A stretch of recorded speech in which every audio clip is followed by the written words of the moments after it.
Hello, superstars. My name is Aaron. I'm the president of Colored Pencils. Tommy is currently being held captive, and this is the Super Pod Saga.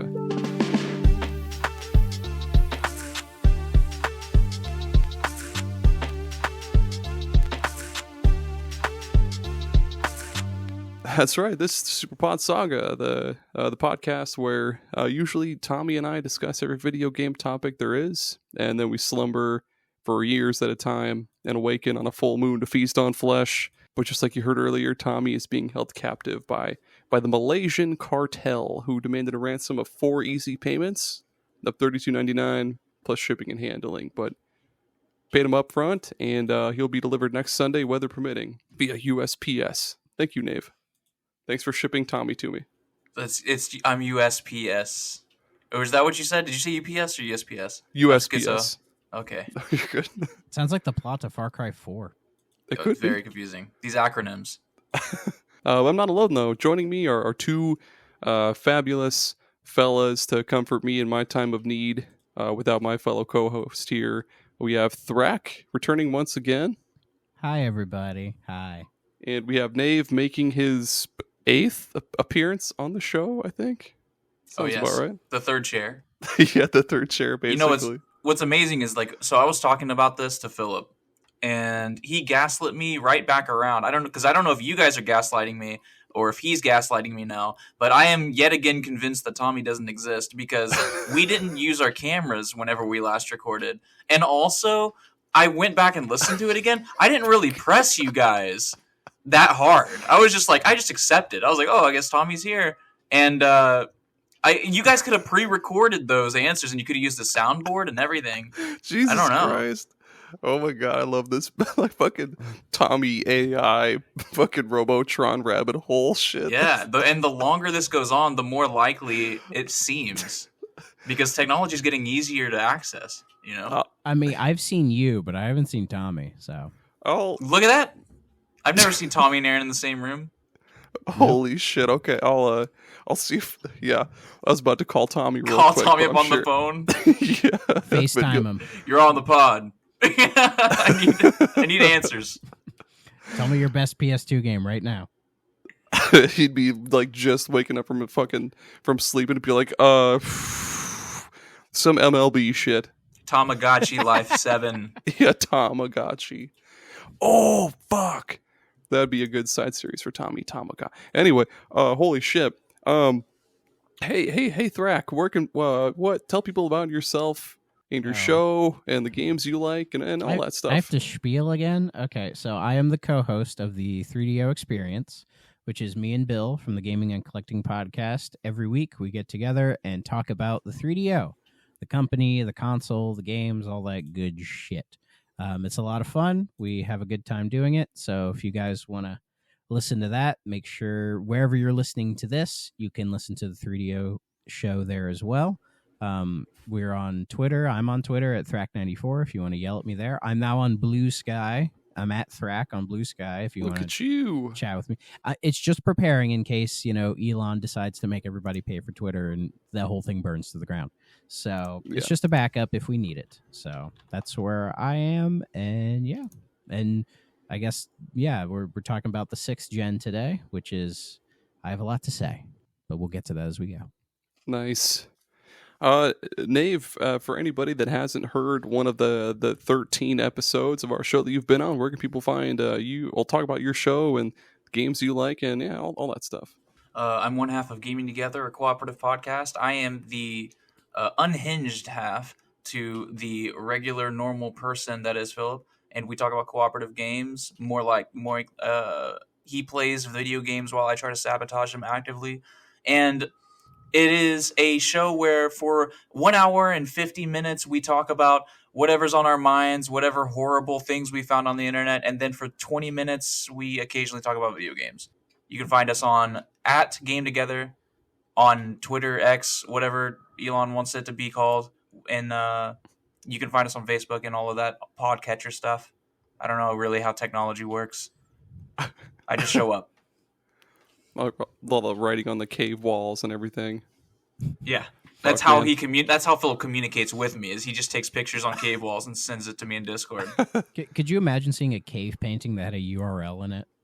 Holy, or no, a cave QR painting code. with QR code. A Yeah, QR dude. code, yeah.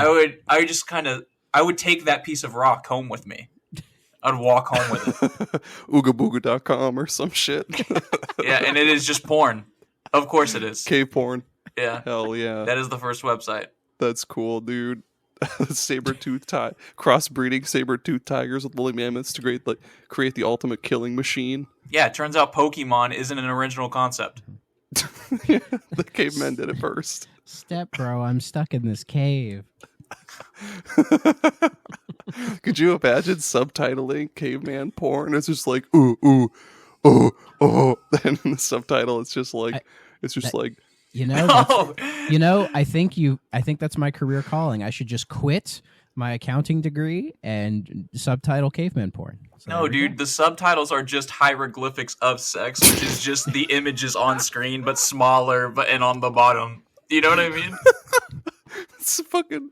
Oh my god! If you like to sit stick real figures. close to the screen, you can just see that little stamp in the center. Hieroglyphics. Holy By the shit. way, guys, I don't know if listeners can't tell, but we've just been talking this exact same way for like 45 minutes. We were supposed to start an hour ago, Yeah, and we've just been bullshitting just like this. that's the show. Holy shit! Well, yeah. Today, this episode, I promise it's not about cavemen or caveman sex, dinosaurs. It's the sixth generation of consoles and our favorite games for those motherfuckers. Because man, what a time! The late '99 to like the early 2000s. Holy fuck, that a time to be alive. You had what? Christina Aguilera all over the goddamn place. You had Britney Oh, Spears not swinging knives around everywhere. She wasn't bald yet. She didn't shave her head yet. I still would. Oh, do you remember? What is it? Juice Box? Those little like weird MP3 players that had like the little like tiny microchip sized cassette tapes that you plug into them, but you could listen to music on them and shit. Well, No. I remember there was the Oh. toothbrush. It was like the electric toothbrush that when Tooth you, Tunes? that when you Hell brushed it, yeah. it would I play remember- a song into your head. I remember the commercials for that. You guys ever look at those? Go to YouTube compilation of nostalgic commercials for 30-year-old people, and then like it is just like what is it? The chia pets and the things that make the plants grow out of their hair. You know what I mean? What were those Yeah. called? Chia pets. Oh, is that what it was? Okay. Yeah. Chia pets. chia. Stop. Like, right. You could get a chia pet of Abraham Lincoln, give him an afro at your local Kmart. The thing that I remember is that nobody usually remembers is that like you could Kmart.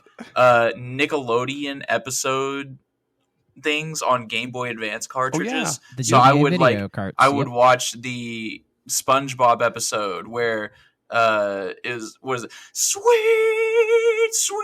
Sweet victory. Yeah. That's that fucking episode that I where had. they're doing the halftime show. Yeah. Where it's It'd like be- for Squilliam. I had it the was fucking best compressed. episode. Oh yeah, dude. It was compressed could- for Pressed all like a shit. motherfucker. The best GBA video cart is it had the complete movie of Shrek 1 and Shark Tale on one cart. No. And it looks worse than any 144p YouTube video you've ever seen. It sounds amazing. All of Shrek. It is amazing. That's Uh, fucking insane. How did they do it? They called Satan. I think that's what they did. they They called called Satan. they called They the same called- guys that put Mortal Kombat 1 on the Switch. Those guys are still in business. They Yeah. called up Satan on his old Nokia cell phone. Mhm. Yeah, my one, because I'm a bit of a GBA collector, probably my one lofty, dumb goal is when I get the GBA video carts, I want to get all of them complete in box. Because Holy fuck. there's like maybe 20 of them. There's not that many, but I would like to try to hunt all the boxes down as well, because that would be a fun thing to have.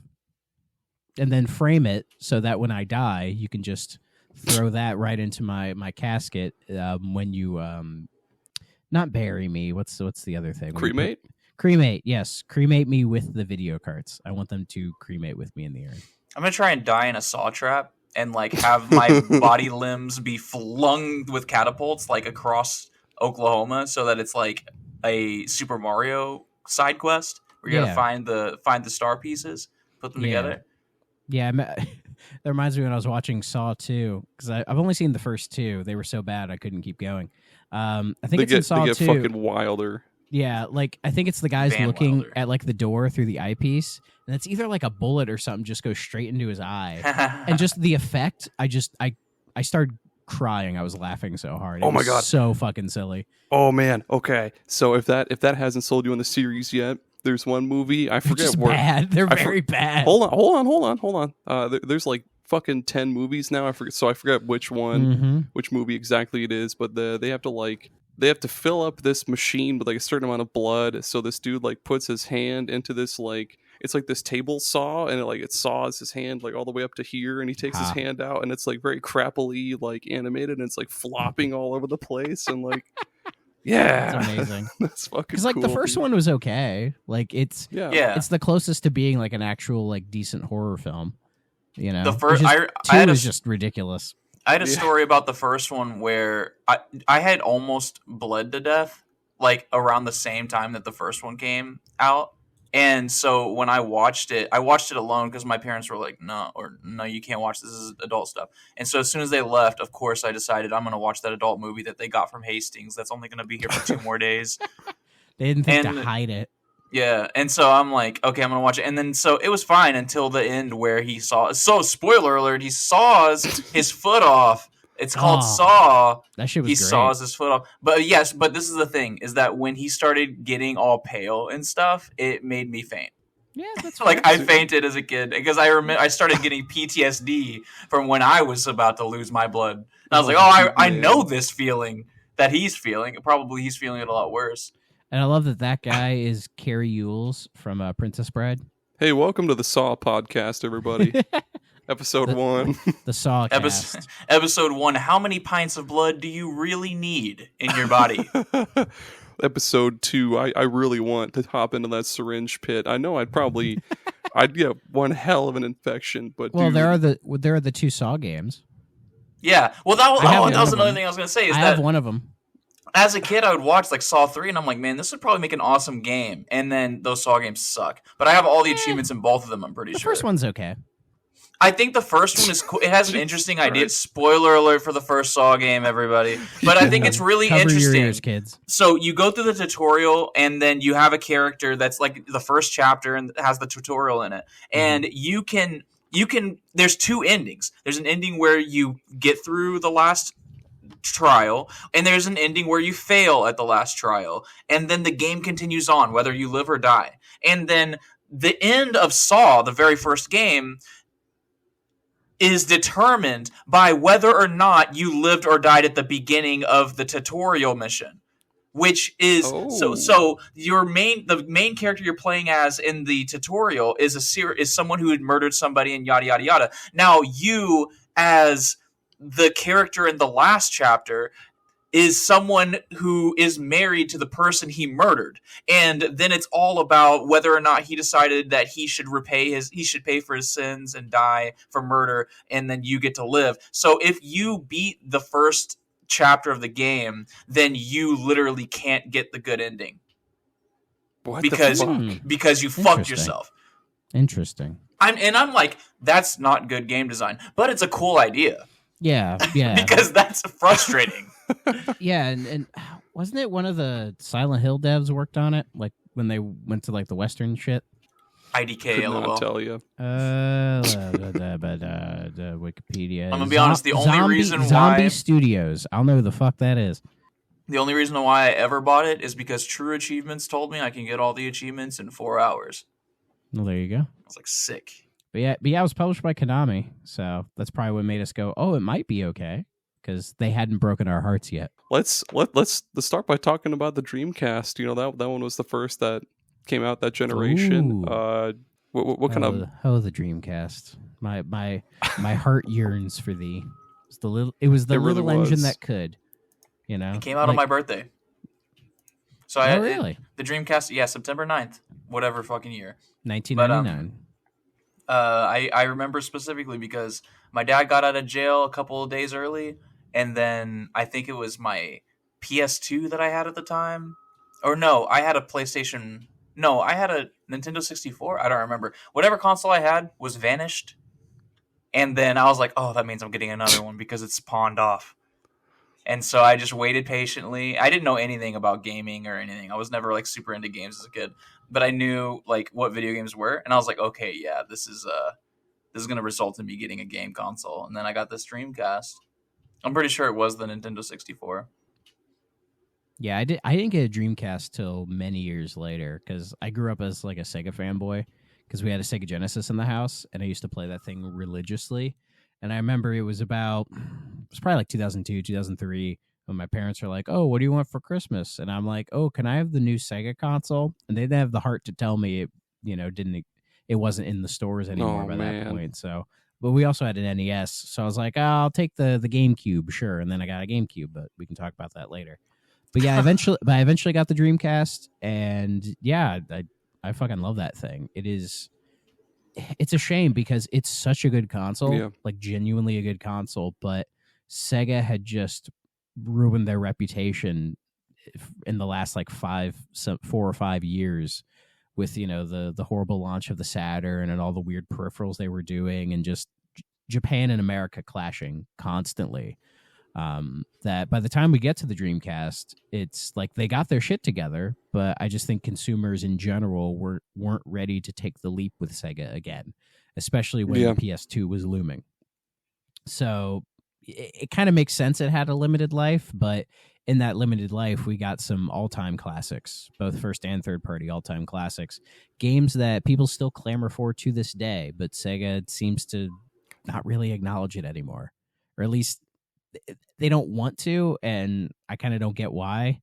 Because like I get not wanting to acknowledge the Saturn, even though I love the Saturn personally, but the Dreamcast is just considered by everybody, I think, to be a success to a certain degree, And if they brought over, say, some of those classics, people would love it. So I don't get it.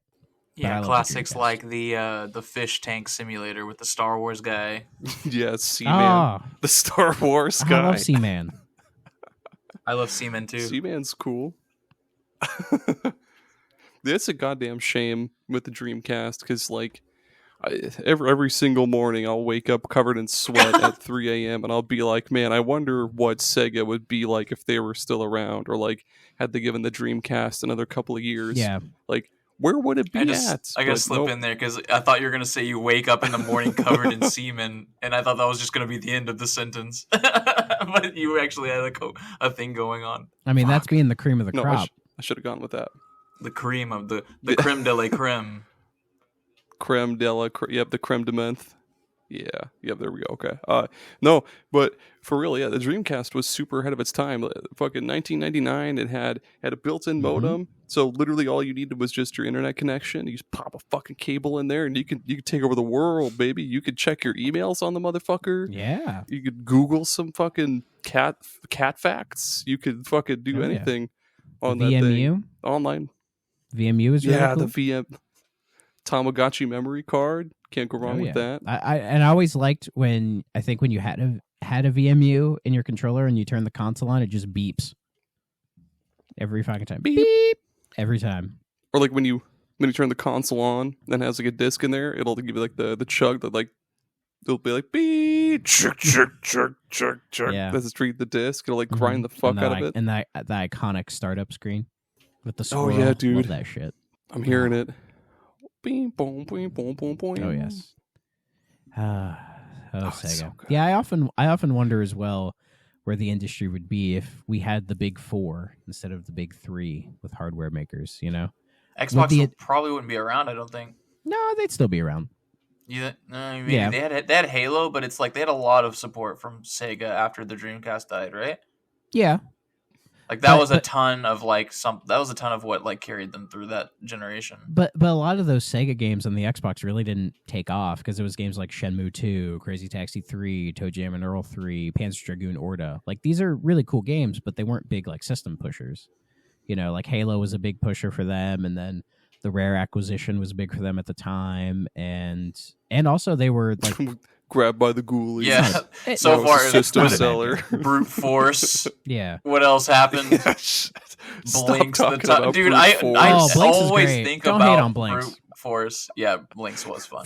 Fusion Frenzy. Dude, Fusion Frenzy was good too. Yeah. But also they not were true. at the time they were the best third-party machine. Like if a third-party game was on Xbox, that was probably the best way to play it. So I had something I was going to say about the Dreamcast, but then we went on. its controller isn't that good. Yeah, the controller is weird. Don't the talk lack of about that the fucking second stick. No, the Dreamcast. Yeah, we'll get to the Xbox later. We're going in order. Which is weird because like the Dreamcast controller is essentially a variation on the Sega Saturn 3D pad. The Dreamcast And- controller only had one pancake. control stick? Yep. It was still that era. Fucking remember that? But Holy that's the shit. thing. And the thing is, I love the Saturn 3D pad. It is honestly one of my favorite controllers. I love that goddamn thing. That weird like spaceship Star Trek looking Yeah, thing. dude. Whereas like the Dreamcast, I don't know, the hard plastic analog stick, just not my thing. The cord on the cord cord- on the bottom. the buttons are kind of weird. The D-pad is mid. The analog triggers are nice This shit looks like a leapfrog. a little bit, but it's I can't believe I you know what? In my head, I was thinking of the Xbox Duke, like legitimately. Like I thought it just looked like the Yeah. Duke, It's but pretty with similar. a hole in the middle. It is very Yeah. similar, but it really doesn't have two analog sticks. That's incredible. Yeah. Well, it wasn't standard yet. And then they had that fucking keyboard peripheral that you could get for the fucking Dreamcast Good old Typing of the Dead. Typing of the Dead, The- fucking Phantasy Star Online. They had the fishing reel for Sega Bass Fishing as well, yeah, which is a fishing fucking reel. banger of a game. I had this. Okay, so in the town that I grew up in, Chatsworth, this fucking teeny tiny town in Iowa, population of like maybe 50 people, possibly less, possibly 40 people. There was this one kid that I was like kind of friends with. He was like a real dirty kid, real dirty. What do you mean by that?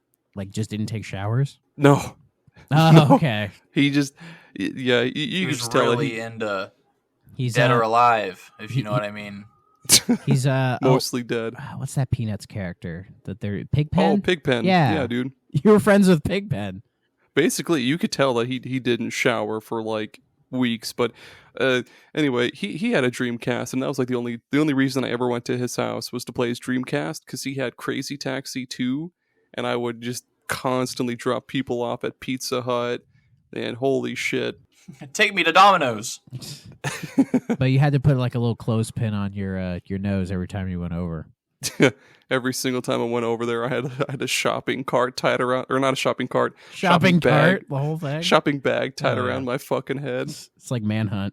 I'd rather fucking I'd rather fucking suffocate than be in that smelly fucker's room for longer than 10 minutes.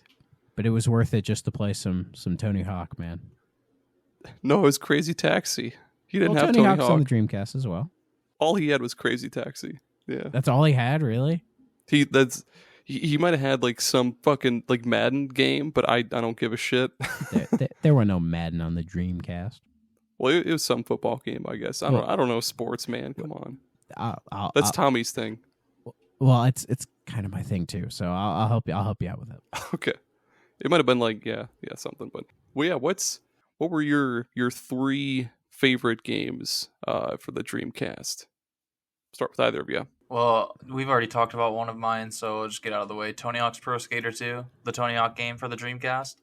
Good one. It's a banger. This is the only game I really remember playing on the Dreamcast because I was super into Tony Hawk, and man, I was really into Tony Hawk for a very long time. And this wasn't like the peak of it. I remember Tony Hawk mostly on the PlayStation 2. Yeah, But that was the peak of it. man, this was the peak of the Dreamcast for me. I have a really strange memory tied to this. Almost all of these, none of these are going to be like my favorite, I don't think. Most of these are just games that I have specific memories tied to the system. And That's so fun. Tony Hawk's Pro Skater 2, I have this specific memory where, like I said, my dad got out of prison and I lived with him for a couple of months. And he had a roommate. We moved to Texas. And it was this weird kind of California guy that I didn't know. He had this accent I'd never heard before, the California boy accent, you know. And he was kind of a dumbass. And even as a kid, I could tell he was very stupid. But I liked him. He was a funny guy. And one day when I was playing Tony Hawk, the fire alarm started going off. And my dad was gone somewhere. And so it was just this guy. And so I'm like, what the fuck's going on? But I just kept playing Tony Hawk because the adults will fix it, whatever. And the guy comes and grabs me and he's like, you got to help me. And he takes me to the kitchen and he reheated some tacos or burritos, but he left the aluminum foil on the food and the kitchen caught on fire. And then he grabbed me, who was like 7 at the time, to help him put the fire out. Like, it was on fire. Like, so, and that was like, that's my this is my primary memory of the Dreamcast, is me playing Tony Hawk's Pro Skater 2 and then this burrito fire. Like, happening. That's awesome. You're fucking pinned underneath this, like, this piece of the ceiling that fell underneath you, just playing Tony Hawk, like you're slowly burning to death, but you're jamming to some fucking horse or whatever. Yeah, and then just my dad screaming at that guy. But I was like playing Tony Hawk, so it didn't matter. Yeah, see, when I was like 7 or something, I set some aluminum foil on fire, but that was just me putting like you remember the Wendy's like wrappers that used to be foil lined, right? Yeah. And I put one in the microwave because I wanted the rest of my burger, and then it got set on fire, and nobody had told me because I was like 7 or 8. So, but I've never lived that down. They still joke about it to this day. They're like Thrackington Junior, Senior, Junior, whatever the fuck your name is. Don't ever do that again. If only they knew. If only the people IRL knew my online name. They don't. What, Thrak? What are your 3 favorites? So my favorite Dreamcast game is the one I played the most of, and really made me a fan of the series as a whole, and that is Soulcalibur. Ooh, you stole. No, I'm just joking. Well, it's so fucking good. Like, I remember when Soulcalibur IV came out on the 360 PS3 days. I had that. That's a good one. And it's a great game, and it was actually kind of console worry with the people I knew in high school, because some of them had a PS3, and they're like, oh, we have Darth Vader. And I'm like, well, I have Yoda, who's fucking better anyway, so eat shit. Yeah, he's harder Was that to hit. 4? That was 4. Yep. That's when Star Wars crossovers were still kind of... Yeah. And that was when Star Wars crossover... 3 had nobody. They added Zosalamel and they had PS2 Terra. only because Soulcalibur 2. Well, that's why I forgot 3 existed. Yeah, because Soulcalibur 2 sold the worst on the PS2, so Sony got pissed and was like, "No, make 3 only PS2," and then nobody bought it. Yeah, well, Soulcalibur 2 had the dumbest fucking guest character. I bought it too, but yeah, well, did you know for PS2? Yeah, they had Heihachi. I think. Did you know who they were? Yeah. You know who was originally supposed to be there? Sweet Tooth. I don't know. Cloud. Wait, let me. Oh, fuck. That would have been fucking sweet. sick. Cloud would have been sick. Yes. Cloud would have been perfect. Instead, they got the fucking stupid Tekken character, Tekken, where they don't use weapons. What a dumb fucking character! And they only got it because they didn't have it was cheap because they also had made Tekken games. Right? It's the same people. Yep. Both are Namco. Oh my god. Before the merger. I was a kid and I was like, what the that was the last one too, because I went Xbox, GameCube, PlayStation, and so I was super hyped off of Spawn and then Link and fucking then Link. Stupid Tekken character. And I'm like, oh my god, we already have a Tekken character! Yoshimitsu's in the game! What are you talking about? Yeah. And I had Soulcalibur 2 for the GameCube, so holy shit. Yeah, so Link was a big I was very disappointed. But yeah, Soulcalibur 1 on the Dreamcast is... It's still to this day amazing. Like, I'm not the biggest fighting game guy, but the ones I really like. And I remember when my heavy Dreamcast days, like, I used to play that game for hours. Like, I think I beat the arcade mode with every character, and I just couldn't stop playing it. It's so fun, and it finds a really nice balance of, like, it can be button mashy for like kind of new people, but also there are like more complicated combos for people who want to get more into the tech of Soulcalibur. It finds a really nice balance that makes it very approachable, but also you can get really into the tech of it if you want to. And I've always really liked the character designs. The 3D fighting, I think, is done the best with Soulcalibur, with the sidestepping and everything. Mhm. And yeah, just an all-time classic for me. I love it to death. I don't know if this one's been re-released or not. I can't remember. I think it's on. No, two is on. Xbox One. Yeah, because I think 2, the version of that has Heihachi and Spawn, but obviously not Link because Nintendo. Wait, no, 2 doesn't have Heihachi, right? On the Xbox has Spawn Xbox only. One. Yeah. Yeah, but I feel like for the online version, I think they were able to get Spawn again. It's just they couldn't get Link again for obvious reasons. Yeah, Spawn and Heihachi are both in the Soulcalibur II HD Online versions. Really? Yep. Oh, Yeah, but neat. gee, I wonder why they couldn't get Link. But another thing with Soulcalibur, and I think at the time was a big deal, was that it was a near perfect, or in some ways a better arcade port. Oh yeah. Because for the longest time, arcade ports were always downgrades because of the hardware not being up to par. But with the Dreamcast was built on I think it was built on Sega arcade hardware, right? Like, wasn't it based on like I thought it was like Model Windows 3 ME or some something? shit. I think the Kind of. Dreamcast was built on Windows stuff because Okay. that's why they had a relationship with Xbox as soon as the Dreamcast died. Yeah, but the hardware that was there was comparable to the arcade machines at the time. So getting Soulcalibur just as good, if not better than the arcade, was a real big deal and kind of signaled the end of arcades, at least in the West. So, but yeah, love Soulcalibur. I don't know anything about the hardware, so you're probably right about that. But I remember because like it being kind of based like similarly on Windows technology, it was also why they were able to do like the internet stuff that we were talking about earlier. Because it was just like a lot easier just add that into the thing. Like because it was more like subtracting things from the game software than from adding, right? I think so. Because the graphics chip in the Dreamcast is a Power VR2, which is based on like DirectX, which is Microsoft stuff. Direct Xbox. Fucking WinZip or Winamp or whichever. Yeah, Microsoft Paint.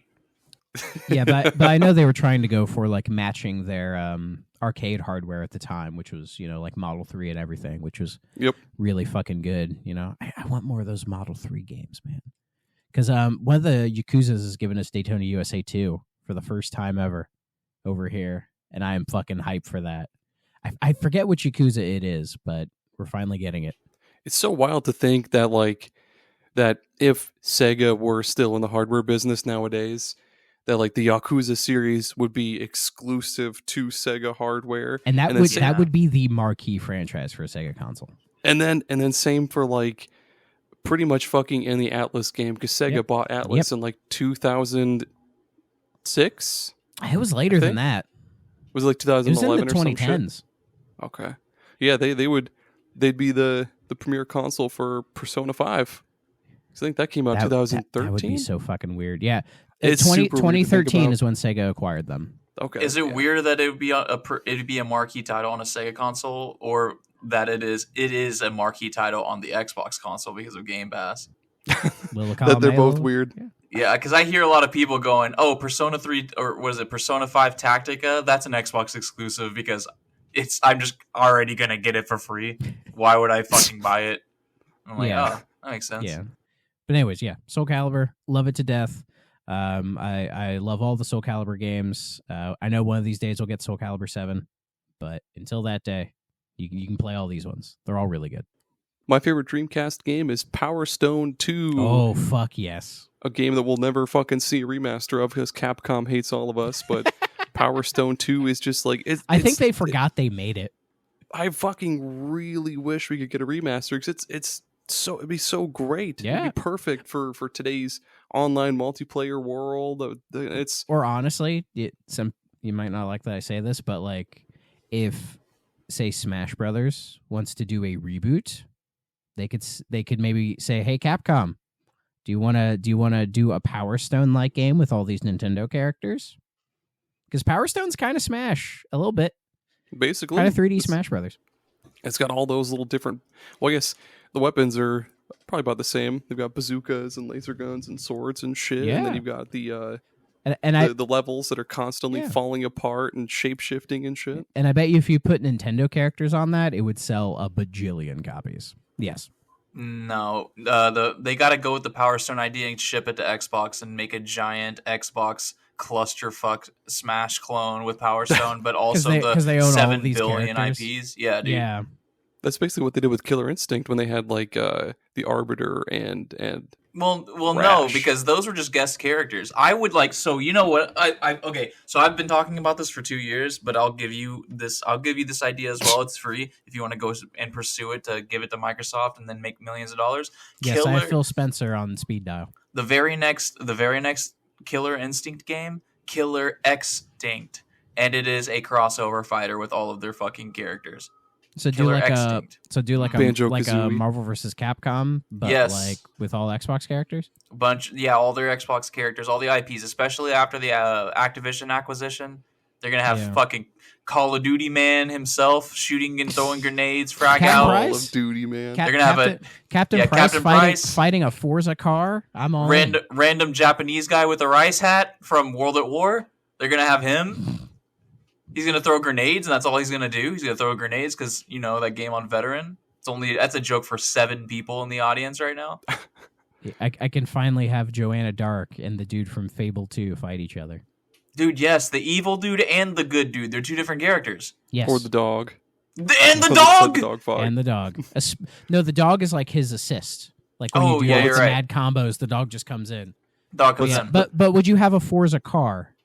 Yes. Just Yeah. like in fucking Virtua Fighter, yes. Okay. What's Dave, what's your second favorite Dreamcast game? If you have one. I'm gonna go with a generic one, I guess, but I guess I'm gonna go with Sonic Adventure 2. No, that's a good one. Oh yeah. Sonic Adventure games are peak Sonic. I'll fucking say this until the end of the time. Well, I think that too, but that's because I fucking loathe the 2-dimensional Sonic games, but I also am not a fan of 2-dimensional games in general. What? And also, The fuck, man? I just am bad at them. I have no patience for them. They make me so upset. God. As somebody who grew up on the 2D Sonic games, that hurts a little bit. That was the thing, is that I grew up on 2D Mario games, and Yeah, then I when grew up on both. my dad sold my SNES and then got me a Sega Genesis, I guess, whatever Sonic was on, and then I was like, this isn't Mario, and then I just stopped playing video games for like 3 years. Damn. Because I was like, Damn. this isn't Mario, and then I just left. Yeah, it's better. But the music was better. Oh, hell yeah. The music was better in Sonic. my Yes. god, yeah. I was, which made me angrier because I was like, I hate this game, but I want to listen to the songs. Like, why can't I just fucking? I mean, there Hear is the a sound music. test. I didn't know. I was a dumb little kid. But so Sonic Adventure 2, I hated this game, but the Chow Garden fucked so hard. Like, yes, it so does. that was like my zen moment in between angry fucking moments of not getting it through Tony Hawk's Pro Skater levels and not being able to get the high scores and find the fucking skate and shit. Having to put out fires. Yeah, I would do the Chow Garden stuff, and I would make evil chows because I thought it was funny. Oh yeah. I was like, oh, okay, I can make them little pieces of garbage. Okay, and they get little devil horns. That's cool. I'm a fucking edgy boy. You just throw them all over hell and they become evil. And just like throw them all over the place and shake Yeah. their fucking eggs and they'll be like, fuck you, Sonic. Sega is leaving You little so much bitch. money on the table not making a Chow Garden game. Yeah, just on They- the fucking mobile phones. Seriously, I'd do it. if you made a mobile Chow Garden game that had microtransactions, it would make them $1 billion.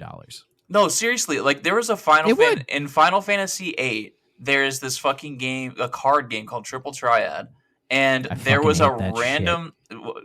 Well, I love it, and that's part of this. That's the crux of this story is that I love Triple Triad, and it was literally exactly Triple Triad with the exact same cards, all the assets and stuff. I don't know how they did it because it wasn't fucking Square Enix making this game. It's just some random like Chinese company, and it's like every match you played in between you'd have like 2 ads, and then you just play another game of Triple Triad. But I fucking loved it, and I'm like, why aren't they doing this? Like, why isn't this just a fucking game that they make? Yeah, because I've heard so many people go on and on about how much they love the Chow Garden, And to the point where I'm like, why has Sega never capitalized on this? Like, it would just make so much sense It'd print to money. do. It would print money. Seriously. They're too busy fucking working on the drone racing mini game in Lost Judgment. So, Thrak, what's your next Dreamcast game? well, since you brought up sports, I'm gonna bring up some sports, baby, and we're gonna talk about Sega Sports NFL 2K. Now, it could be 2K 0, 1, 2. It honestly doesn't matter. All three of them are fucking amazing. So basically, the NFL 2K series exists because during the Saturn days, the Madden games didn't sell, and the Saturn was notoriously a flop. And so EA's like, we're not putting our sports games on here anymore, which was a big deal because Madden and all like the NHLs and all that got famous for being on the Sega Genesis. Like, that's where you played the sports games, right? Mhm. So Sega was like, well, shit, we have to make our own. So they contacted one of the old Madden developers, Visual Concepts, and said, hey, do you guys want to make like a Sega branded, like, you know, like sports games? And they're like, yeah, sure. And so they did NFL, NBA, NHL, all those. And those 2K games still exist today because Sega eventually sold off them to 2K Interactive. But sadly, NFL 2K does not exist anymore because EA is evil. and at the time, basically NFL 2K 0 to 5 are all some of the best, if not the best, like simulation football games that have ever been made. They are fan-fucking-tastic. Like, probably the best one on the Dreamcast is 2K1. And if you play it today, I think you'd be surprised at how much it's aged. Like, it is still an incredible game to play, even by today's standards. Like, it has a nice deep franchise mode. The football feel, like the simulation gameplay feels really good. The animations are stellar. The presentation is great. And the presentation only got better in 2K4 when they got the ESPN license so that they could do ESPN branding and have Chris Berman. The Ocho. Yeah, and they had Chris Berman doing like halftime reports and shit. And it's like, it's so authentic. It's amazing. And what sucks is Madden has the ESPN license for their games. They just don't do it, you know, which really fucking sucks. You know what's really wild is like, why don't they sell announcer packs for like modern Madden games? Like, I would pay. That'd be cool. I'd pay $10 to have fucking Deadpool narrate my football game. You know what I mean? Yeah. Well, I think modern Madden has a lot. Sylvester Stallone. Yeah. Hey, Modern he Madden. threw the football. Now he's catching it. Adrian. Yeah. Like, modern Madden has a lot of issues, and those issues started when they bought the exclusive NFL rights for video games. And it was a real soul-crushing moment because the NFL 2K games still stand the test of time, and they have become deified with like sports video game fans. Jesus like Christ. The best. I mean, NFL 2K5 is probably the best football game ever made. And it's a game from 2004 on the PS2 and the Xbox. And it is better than like any football game that's ever been released since. And it's a fucking shame, you know? So, but the NFL 2Ks, they started on the Dreamcast and they're still really good there. So my pick would probably be NFL 2K1 because it's got Randy Moss on there because Vikings fan. Yay. Pain. but yeah, they're fucking great. I don't know shit about sports. So the next game on my list is Skies of Arcadia because you know what I do love is fucking pirate ship battles, RPGs, baby, and pirate ship customization and turn-based battles. Well, I don't fucking care about football. I football's love turn-based football's RPGs. a turn-based RPG, anyways. That's right. true. Yeah, It is. I need to fucking grow up, man. Oh, no. But I love Skies of Arcadia. I've played like maybe a little bit of the original on Dreamcast. Like I played quite a bit of like the Legends on the GameCube, but the original game is still fucking fantastic. I've spent so much time like customizing ships and just like doing the ship battles and stuff like that. I forget how the fuck far I made it into like the actual like story or the game, but the combat was just super fucking fun too, super varied. Super cool characters like Vice and the who's the old guy? I forget the old guy's name. Yeah, Kevin. Kevin. It's been a long time since I played Skies of Arcadia, and it's definitely a game I've wanted to like sit down and play through again. But yeah, it is a very high quality RPG. Like the Dreamcast had quite a few really good ones, but Skies of Arcadia is the one that stands out for most people. Hearing that You word know. over and over again is just making me think of the song Arcadia by Children of Nova, which is just prog rock. I don't know what the fuck game you're talking about, so now I'm just sitting Arcadia, like just fucking Well, that's listening how to it that goes, song yeah, in my yeah. head. Well, if a turn-based RPG where you play as Sky Pirates sounds interesting, it's worth a play. It's pretty sweet. It's pretty fucking It's like cool, man. Starfield, but better. Pretty much. Kinda, yeah. I Kinda. haven't put a lot of time into Starfield, so I'm not sure, Starfield man. is okay. I put 98 hours into Starfield. God I put damn. like maybe 12. I'm not a Bethesda guy. I am the Bethesda guy. I fucking love it. Fair, Which is Fair why enough. I like making fun of it. fair enough. What's your next Dreamcast game, Dave? Hopefully Bethesda game. Yeah, it is Elder Scrolls 6. I really didn't play too much video games back when the Dreamcast was my console, but the only other game that I really can remember was Hydro Thunder. Ooh, a damn good one. Ooh. Yeah, which is terrific. Hydro Thunder. That's how the Hydro intro goes. Thunder. R.I.P. Midway. R.I.P.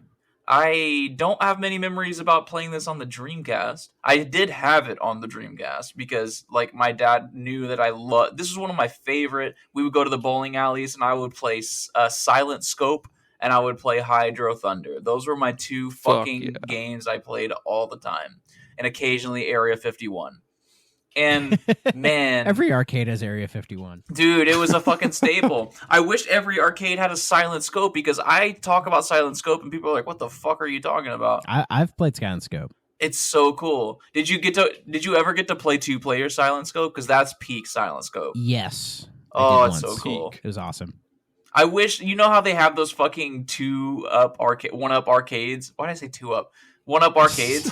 I wish they would have 1-up arcades where you could buy 2 Silent Scopes for like $150. And Do they have a Silent Scope?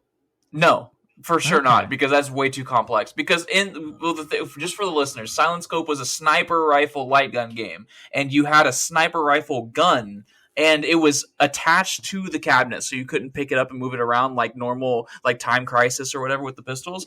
And inside of Reload. the scope of the sniper rifle was another screen that was like 16 times zoomed in. So wherever Holy you were shit. aiming your gun, it would be a zoomed in portion of the aimed in area. And so and that was cool in itself. But whenever you had 2 of those cabinets together, which was rare apparently, but if you had 2 of those cabinets together, you can do a fucking PvP game mode where like one person would be in a Ferris wheel and one person would be in an apartment complex, and you would have to find each other quickly. And it was like the best out of 5. It was like fucking tag basically, cool. where you were just whichever sniper found the other sniper faster won. It was an amazing game. It was like the fucking king of the arcade in my bowling alley. Like everyone was always lined up to play Silent Scope. Yeah, Arcade 1-Up, they only have one like gun con, and it's Big Buck World. Of course. Of course, dude. Yeah, probably because the Man. license was cheap. Because I'm like, I didn't realize these fucking machines were so goddamn expensive. They're very expensive. Because like I saw like the NFL Blitz one, and my eyes got lit up a little bit because NFL Blitz is also And then great. $500, right? 600. Oh my god! Is it I'm the like, license? God damn it! I mean, it might be because it has like the new NFL logo. I mean, hell, even just like a little tabletop like Pac-Man one is a bit pricey, and it's fucking Pac-Man. I remember those from Pizza Huts from back in the day, Oh dude. yeah, I'm just saying that honestly, I think it's worth it if you just want one of them, and like it's just your favorite franchise, like Mortal Kombat. I think the Mortal Kombat one has multiple Mortal Kombat games on it, so it's like okay, that's cool. I mean, hell, the NBA Jam one's pretty cool too. Yeah, NBA Jam is fucking sick. You believe Bill Clinton himself. See, I thought they had an Outrun one. Or maybe, Yeah, Outrun was fucking sick too. yeah. Well, It wasn't. It was no Cruising USA I mean, you know me, Sega. So they have Ridge Racer or Rush. Ridge Racer, San Francisco Rush. Rush. Yo, yes, bro. And it was that in the Rush. What is it? 2042. 2049. 2049. How the fuck I was do so I fucking remember close, that? bro. I don't know why I remember that shit. Dude, and it was like, I remember the first 2 tracks, I would fucking smoke people. I would dust them because I knew where all the fucking the shortcuts were. You like go through the window and shit. I'm like, oh my god. Good fucking shit, yeah. And I remember it'd be like, rush, rush, rush. And I'm like, I'm a child. You're all coked up on Little Debbie's and Mountain Dew. Yeah, dude. Yeah. Anyway, Hydro Thunder's good. Hydro Thunder, yeah. It's a boat game. You can play it. This game's backwards compatible on the 360 if anyone's interested. Yeah. You can play Hydro Thunder still. Oh, yes. And the multiplayer exists, and people still play it. Like 3 people at any given time, so it's only going to be the same 3 people. But it is very silly. What about you, Thrak? So my last one, I figured we couldn't go with the Dreamcast without talking about this game, which is, it's a big one. It's a big one. Shenmue. That was on my list, and I'm glad you picked it, so I can pick something else. Baby, I love Shenmue. Yeah, this is why I was advocating for us like going one at a time. So with Shenmue, in fact, I bought this for my Dreamcast back in the day, and for whatever reason, my copy wouldn't work. Like, I would watch the opening cutscene, right? And then after, nothing. And I tried so many things to try to like fix it or clean it myself. It just never really worked. So I never got to play it until when they did the 1 and 2 like port collection for, I think I had the PS4 at the time. And so that's when I played through Shenmue 1 for the first time. And yes, it's aged. Yes, that fucking voice acting for sure aged. This formula has improved. Yes, but this game is such a foundational game for like open world stuff, you know, like GTA 3, the fucking Yakuza series and beyond. Like Shenmue was really the first to do that kind of detailed open world, maybe a little too detailed, but it's a memorable experience. And you know, I still remember the forklift driving, that shit is great. Having everything be based on like, you know, real-time weather, and you know, you can play little arcade games in it. Yep. And, yeah, you for sure can. Yeah, and then Space Harrier. Yeah, it was really kind of like trying to make like an immersive sim mixed with like an action game or whatever. Like, it's not even really an RPG, but it's just I really enjoy it for what it is, for all its little quirks. It's just a shame that like it was meant to be the game that was going to save the Dreamcast, and despite it doing very well, like it reviewed really well and sold really well, it wasn't enough. So it was kind of like the last hurrah for the Dreamcast, and feels like Sega's sort of grand finale before they went third party. But I still like it, you know. I can see people not liking it because it is definitely aged a lot, but it's like watching an old like Japanese movie, you know. It's like, it's not for everybody, but for the right people, it is fantastic.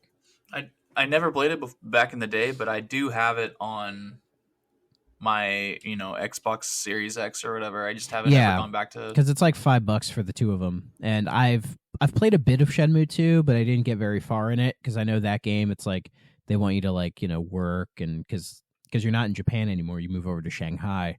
So, you know, there's like, oh, I have to get a job and make money and everything. And, yeah, it's a little much, but the collection you can get on PS4, PS5, Xbox, all that, for probably like on sale. It's on sale for like $5 most of the time. So it is absolutely worth getting both. My last game, I'm just going to kind of piggyback off of Nave here. I'm going with the first Sonic Adventure because I fucking love the soundtrack so much, and I love exploring like the beginning town, Central Station, or whatever the fuck it's called, and then like the Windy Valley or whatever the fuck. How open they made that fucking game, and how they hid so much shit in like each of the different little areas for you to hide once you unlock different the different little gadgets and shit like that, like the light speed dash thing. You could unlock like different what is it, you could find like different golden eggs or whatever for the Chow Garden, or like all this other shit. But yeah, Sonic Adventure, yet another game that I originally played on the GameCube because I was a baby. I had no idea the Dreamcast even existed back then. It plays better on the Dreamcast. Yeah, it still plays incredibly well on the Dreamcast. And it's weird to think that was 99, and like 5 years before that was Sonic and Knuckles on the Genesis. Like, a lot had happened in that 5-year span where like Sonic was on top of the world, and then Sega is basically on his deathbed, and so they fumbled real hard with Yeah. Sonic Extreme. Oh God, yes. And so they had to, get Yuji Naka and be like, hey, can you actually make a Sonic game for us? And he went, okay, I guess. And then he made Sonic Adventure. Then he fucking delivered. Sonic Adventure was just so good. He's delivering in jail now. I can tell you that much.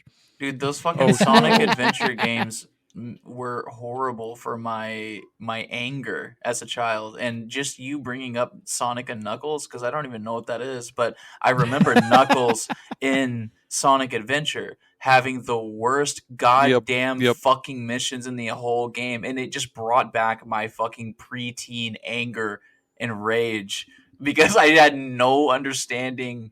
You're like supposed to like climb on walls and find things. I don't even remember. It was like such a different type of level in the game. It was the emerald treasure hunting thing where you had like the little and it would be radar like thing. boop, yeah, boop. And the saddest thing is that he's the coolest character. And I'm like, oh, I like this. I would like to like this guy. But every time he's on the screen, I'm like, oh God, I hope I don't have to fucking play that guy's level. It's better. It's better in 2, in my opinion. I think the Knuckles levels are better. I would much rather play the fucking Big the Cat fishing minigames where he's like, Froggy, wait for me, Froggy. Yeah. I'd much rather do that shit than do the fucking I'm all out Knuckles. of bubblegum, Froggy. That Get blows me on my mind. butthole, Froggy. It blows my mind that fucker is Duke Nukem. Blows my mind. What? The guy who voiced Big the Cat in Sonic Adventure is Duke Nukem. Swear to God. All right, we're moving on to the PS2. I'm not going to fucking fall down that rabbit hole. That cat hole. And when you listen to it, knowing it's Duke Nukem, you'll hear it. I'm imagining it right now. I can already hear it. I'm comparing the two. I'm comparing the "Hail to the King, baby" and "Wait for me, Froggy." Hail to the King, Hail to the King, baby. I'm here to kick ass and chew bubblegum, Froggy, and I'm all out of bubblegum or whatever the fuck. Sonic. Whatever. PlayStation 2, everybody. Oh, the fucking PS2. The DVD player, baby. The DVD player that sold 150 million units.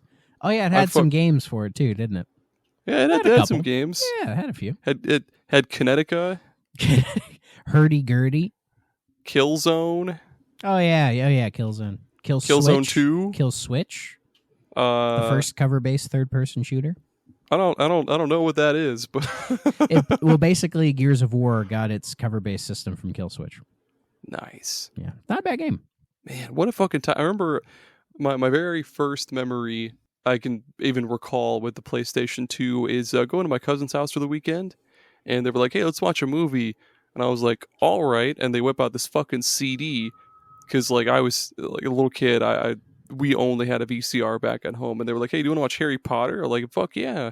And they popped it into their fucking PlayStation 2, and my mind was blown. I was like, holy shit, we're watching a fucking Harry Potter movie on the game console. Was it the original PS2 model, like the fat one?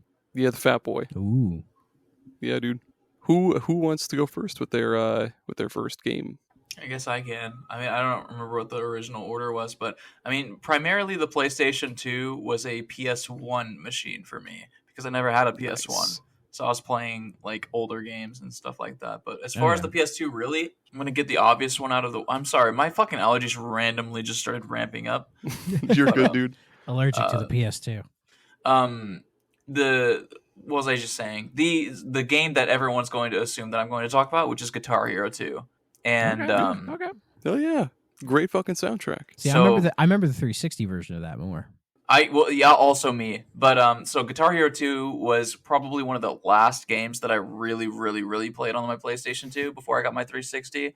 And man, I was absolutely obsessed with this. This was my kind of awakening into music as like a human being, but like me realizing that humans made music and like there was music outside of movies and games. Like I didn't understand. I was like, oh, the radio plays music, but I just didn't fucking care. I was a kid. I was like playing with my fucking Goku doll and stuff. Your fucking Bionicles. While Yeah, my Christina Aguilera Bionicles plays in the background. Holy shit.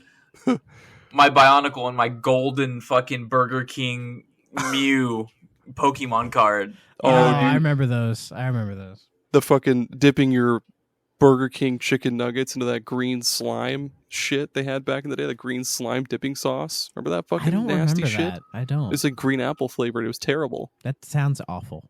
It was terrible. Sorry, dude. Go ahead. But no, like Guitar Hero was the same for me. It was like, I mean, there was always kind of like music around, but Guitar Hero was really where it felt like I found the type of music that I liked. You know what I mean? Because like a lot of that stuff I was never introduced to. So it really kind of, honestly, Guitar Hero is probably why I became a musician, you know? Well, that's the most interesting thing about it is that Guitar Hero not only it's if you find Guitar Hero in a developmental stage or like a similar kind of rhythm game, it really changes the way that you experience music because it forces you to hone in on a specific section of the song, right? Yeah. Like when you fuck up in Guitar Hero, you no longer hear the guitar, and like you are aware of what you are playing. Plunk. Like you start associating the notes of the guitar with the things that you're trying to interact with on the screen. And I think that that is such an integral part of understanding the composition of music in general. I didn't mean for this to become like an actually technical because I'm a It's all good, goofy dude. meme lord, penis vagina, lol. But Guitar Hero really was influential in the way that developmentally in the way that I started approaching music, and it is just it's such a seminal moment in my life. Not Guitar Hero 2, but Guitar Hero 1 when I was like a child and like experiencing this, like people seeing me learn the fucking game and playing Bark at the Moon and shit on easy, and they're like, oh my god, he's playing Ozzy and he's having fun. Yeah, all of that. Big deal. It was like a cultural phenomenon, Guitar Hero, because when that came out, everybody was fucking into it. You know, because I think at our core, we all like the idea of playing music, but not all of us have the skill or the discipline to really make it work. And Guitar Hero video gamifies it in the perfect fucking way. Yeah. And yeah, it was like a party thing because you know you guys might be roughly the same age as me, but I remember like when I would hang out with people, we would just play Guitar Hero or Rock Band like all fucking night. Like we would set it up and just play it till like 3 in the fucking morning, just having a blast, man. And I miss those days sometimes, but yeah, they're fucking great. I have a specific memory where I lived with my aunt and my uncle for about 4 or 5 months. And my uncle did tattoos in this house. He was a licensed tattoo artist, but he did it out of his house. And he would have people over probably like 2 or 3 times a week. And he would have me just sitting. He would do the tattoo. He used to have like, he'd do it in like this kind of other room that was supposed to be the dining room. He moved it into my bedroom, like my makeshift bedroom. And I would just play Guitar Hero so that they had something to focus on while he was doing their tattoos. And the Guitar Hero was like the hypest shit. So they're like, oh, this is that really cool music game, right? And I just got so good at playing Guitar Hero because I knew people were watching me and I wanted like them to be distracted. And so it was like this weird fucking interaction of like, oh, I'm constantly playing in front of people like an actual musician. I felt like I was really like making music and shit like that, but really I was just distracting people from the pain that they're experiencing and stuff. But it's like it really activated those neurons, you know what I mean? Oh yeah, it does what it sets out to do, and that's give you the feeling of, you know, playing a kick-ass song on stage and people loving it.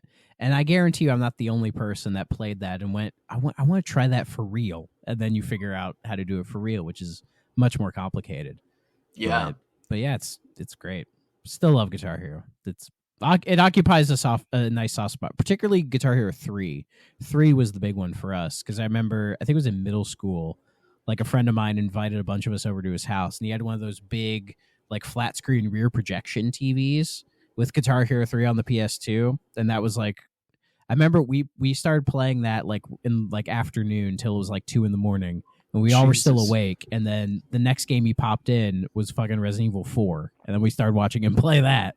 So, and that's my first my first experience with both of those games was in that night. So, and Resident Evil 4 is one of my favorite games of all time. So, very seminal moment as well. Yeah, man, Guitar Hero was there for us.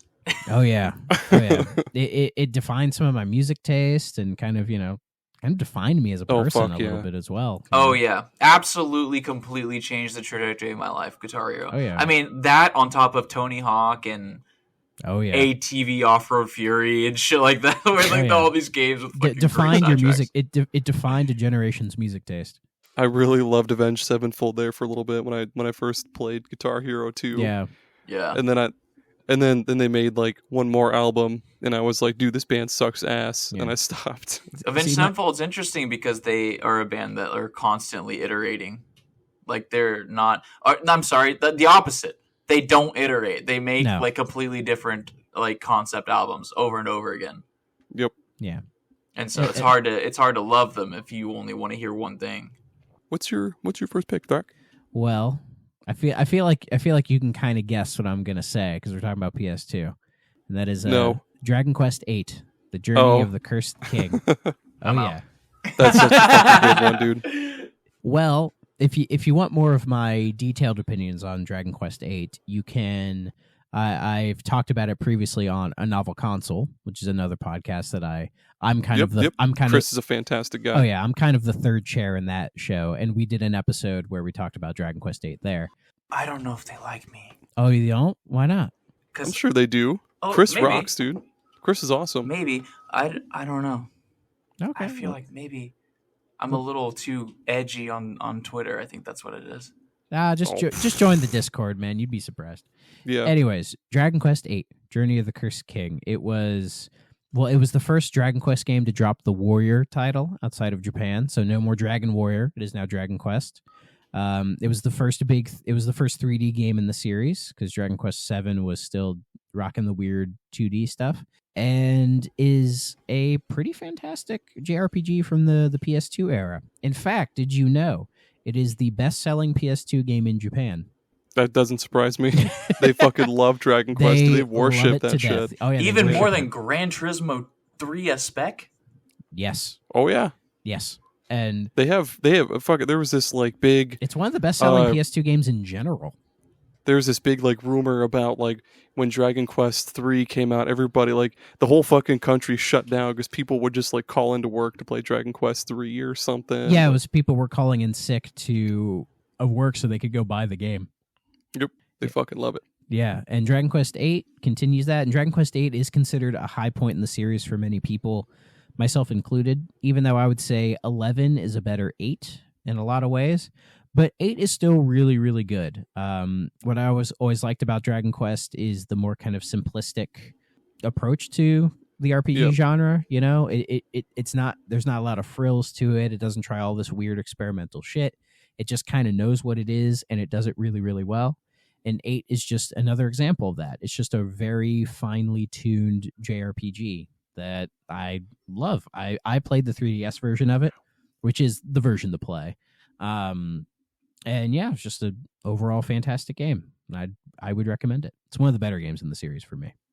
And it was the first one to drop random encounters, wasn't it? Because that was when you first started seeing it. Oh, really? No, 9 was on the DS, because the 3DS version of 8 gets rid of random encounters, but the PS2 version still has them. Okay. Yeah, the PS2 version it looks better than the 3DS version, but the 3DS version plays a lot better because it has so many more like quality of life improvements and some extra content in there as well. Like the alchemy pot. Yeah. I fucking love the alchemy pot. And Dragon Quest VIII, it is the 12th best-selling PS2 game overall, which is pretty good. The main thing, because I was goobering around, you know, I'm a huge fan of JRPGs, but I didn't understand what, at this point in my life, in the 6th generation, I didn't really understand what role-playing games were. And there was a chase game for a long time. I talked earlier, PS2, I only played PS1 games. It was because I played Final Fantasy VIII.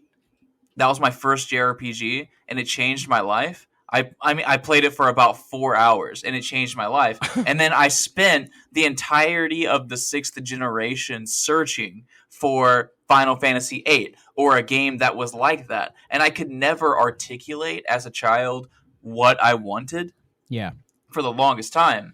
And so PlayStation 2 was the last of the 6th generation of my games. So that was the end of the 6th generation. And then I went into the Xbox 360. And so it's kind of weird because we're jumping from Dreamcast, my first experience, to the PlayStation 2, which was my last experience. But so there's a gap there that I could fill in later. But it's like Dragon Quest completely slipped me by. Oh yeah, I didn't get into Dragon Quest till like 2019 because I think that's when 11S hit the Switch, and I heard people going on about it. I was like, hey, let me try the demo. It's like 10 hours. I fell in love with it. Bought the copy. I think I've put like 90 hours into that game or something. It's ridiculous. Love it. And then was like, what is this series? And then I've learned about it and have gone back and played most of them. I haven't beaten all of them, but I've played most of them. It's become a bit of an obsession. Yeah, fuck yeah. I played the most recent one, which is 11, right? Yes. Yeah, it was on Game Pass. It's on everything, yeah. Like, by fucking golly, is that game way too long? But the characters are really cool. Like, it's like the game is, I mean, this is coming from a Yakuza fan, but it's like the game was long, but it was like primary content and it was all spread out. Whereas Yakuza is long because you play Mahjong for 20 hours and then you're like, oh wait, what was I doing? I forgot. And Dragon Quest game design it's that Japanese thing, which is like the reason Japanese people love RPGs so much is that they want to take their time. Yeah. You know, so that's why a lot of JRPGs are usually kind of have a glacial pace because they let you kind of appreciate taking the time with it, you know. Speaking of RPGs, my first game, Rogue Galaxy. Ooh. It's level 5, baby. Yeah. 5, baby. Professor Layton. Rogue Galaxy was probably wasn't my first. I think I bought a PlayStation 2 for Kingdom Hearts. Like that was like one of the biggest RPG. Yeah. I played the hell out of that game. Haven't touched it since. not a very big Kingdom Hearts fan anymore. I just bought 1.5 and 2.5 on Xbox like a while ago. Oh fuck! I think I have every single possible game you can own on the Xbox for Kingdom Hearts on my fucking. Yeah, I don't have the other two yet. I will at some point. But Rogue Galaxy is really fucking cool because like coming from like I played a lot of RPGs on PS1 and then I played a lot of Kingdom Hearts. Rogue Galaxy is cool because I think this is even before I discovered the Tales of series. Like the combat is cool because it puts you in this little closed off arena, kind of like the Trials of Mana remake. Or who gives a shit? Puts you in like a little closed off arena, and it's more like action based combat. Each character is completely unique. They have their own unique like melee weapons and attacks, and their own unique like ranged weapons and attacks, and their own unique like abilities and spells and shit like that. Like the main character Jasper, he just of course has a sword and a fucking pistol. He's basic vanilla bitch, but he has some really fucking cool attacks. Like he has like a lightning sword attack. And yeah, he's also got a huge cock. Dude, I fucking bet. He becomes a god later in the game, so he goes ultra dick mode. He has a level 5 cock, if you know what I mean. Dicko mode. They have like a lot of really goofy characters too. Like one of the other main characters, his name is Digo. He's this like bulldog person who has like a Gatling gun arm, and I forget what the fuck his melee weapon is. There's some Amazon chick with a bow. There's like the worst character ever. His name's like Jupus fucking Tukey or something like that. What the fuck? He's this like alien dinosaur guy, and he sucks ass. But no, the game is super rad. The combat fucking rules. Character progression is so good. It's got the most convoluted crafting system ever. I don't remember anything about that, but I remember the rest of the game being really fucking good. Oh yeah, it's another Sky Pirate RPG. You know, yeah, they need to make more of these. I didn't think about that, man. I really love Sky Pirate games. I mean, they're great, man. Yeah, they are. Yeah, and I love level 5. I'm excited for level 5. The new Layton game. Whenever we're getting that, we're supposed to get Deca Police this year, but I've heard it's probably going to get delayed the next year. But that's okay. What's next for you, Nave? Is it Yokai Watch? What fucking on the PS2? I don't know. PS2. It's too late for me, dude. It's almost 11. I'm fucking brain dead. All right, I got a lot of these. I'm gonna go with Mortal Kombat: Deadly Alliance. Oh, I would have went Deception. I thought about Deception, but Deadly Alliance awoke something inside of me.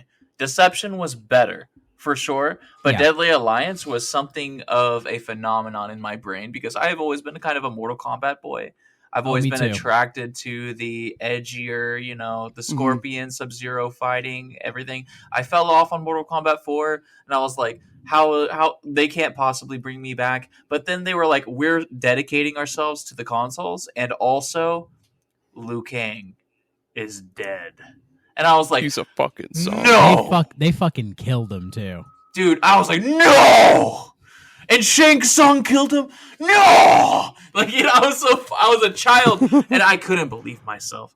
Now, this does extend itself. I mean, I don't want to rob you guys in case you guys want to talk. I doubt it, but in case you guys wanted to talk about the other ones in your lists, I do extend it to Deadly Alliance and Armageddon. I really loved the entire trilogy of the 6th-gen Mortal Kombat games, the 3D era. Fucking Armageddon. Dude, I'm yeah. a bit of a Mortal Kombat fanboy, so we could talk all day about that shit. Oh my god, Mortal Kombat 1, have you played it? Not yet. Oh, okay. No, we gotta fucking link up so that you can talk to me about it. It's so good. To be fair, I slept on the new trilogy for a long time. Like I just recently did Mortal Kombat 9. So, and I have 10 and 11, so I got to get on those. Oh, you're going to play through all of them? You have to play through all of them before you get to 1. Yeah, for sure. That's the plan. It's just I kind of slept on 10 and 11 for some reason. I don't know why, but I have them now, so I'll get to them. But I absolutely get it. But like I grew up on the Sega Genesis. We had Ultimate Mortal Kombat 3, and I played the shit out of that as a kid. Love it. One of my favorites. And then I had Deadly Alliance and Deception, and I remember with those, especially with Deception, like I spent as much time watching the behind the scenes content as I did playing the game.